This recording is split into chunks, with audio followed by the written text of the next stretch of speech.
আল ফাশির থেকে বাস্তুচ্যুত সুদানি এই নারী এতটাই নিষ্ঠুরতার শিকার হন যে তার শরীর বোধ শক্তি হারিয়ে ফেলেছিল। স্বজাতির কাছে এমন বর্বর আচরণের শিকার হবেন ভাবতেও পারেননি তাহানি হাসান। তারা আমার সাথে যে আচরণ করেছে তার বর্ণনা দিতে পারছি না। আমি বলতে পারছিলাম না যে আমি জীবিত না মৃত। আসলে যদি তারা আমাকে হত্যা না করে তাহলে তৃষ্ণায় মরতে হবে। ক্ষুধা তোমাকে বাঁচতে দেবে না, সাথে আছে চরম অপমান।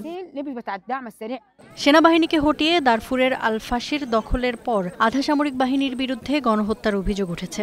আক্রোশের প্রধান বলি হয়েছেন অগণিত নারী। প্রাণ আর সম্ভ্রম সব হারিয়েছেন তারা, কারণ আল ফাশিরের আশ্রয় কেন্দ্রগুলোই হয়ে ওঠে গণধর্ষণের মঞ্চ।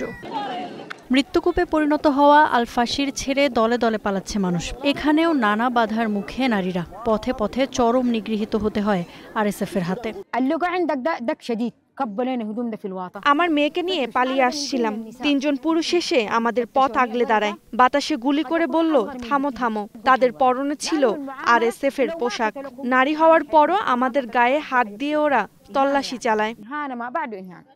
আল ফাশির থেকে 80 কিলোমিটার দূরে তাওইলাতে অনেকটা খোলা আকাশের নিচেই দিন কাটছে তাহানি হাসানদের। ছেঁড়া কাপড় আর ডাল দিয়ে কোনো রকমে একটা থাকার জায়গা বানিয়েছেন তারা। চোখে মুখে চিন্তার ছাপ, ভাবছেন নড়বড়ে ভবিষ্যতের কথা, ঠিক যেমন সামান্য বাতাসেই দুলছে তাদের ছিন্ন ভিন্ন তাঁবু।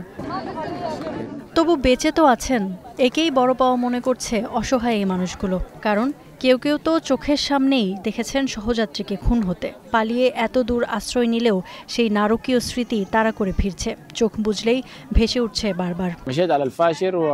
আমার চোখের সামনে আমার বন্ধু ও ছোট ভাইদের হত্যা করা হয়েছে। যারা গুলি করেছে তাদের মধ্যে একজন আমার পূর্ব পরিচিত ছিল।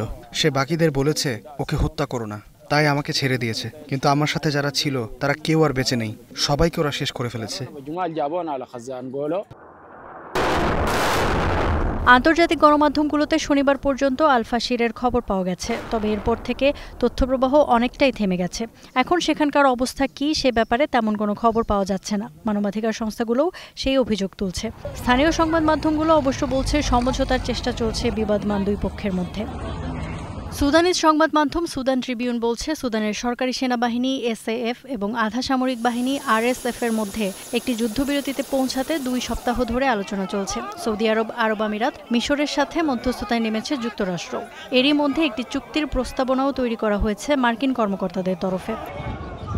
প্রস্তাবিত শান্তি চুক্তি অনুযায়ী দুপক্ষ ঐক্যমত্যে পৌঁছাতে পারলে 3 মাস বন্ধ থাকবে লড়াই। তবে এখনও কোনো ফলাফলে পৌঁছানো সম্ভব হয়নি।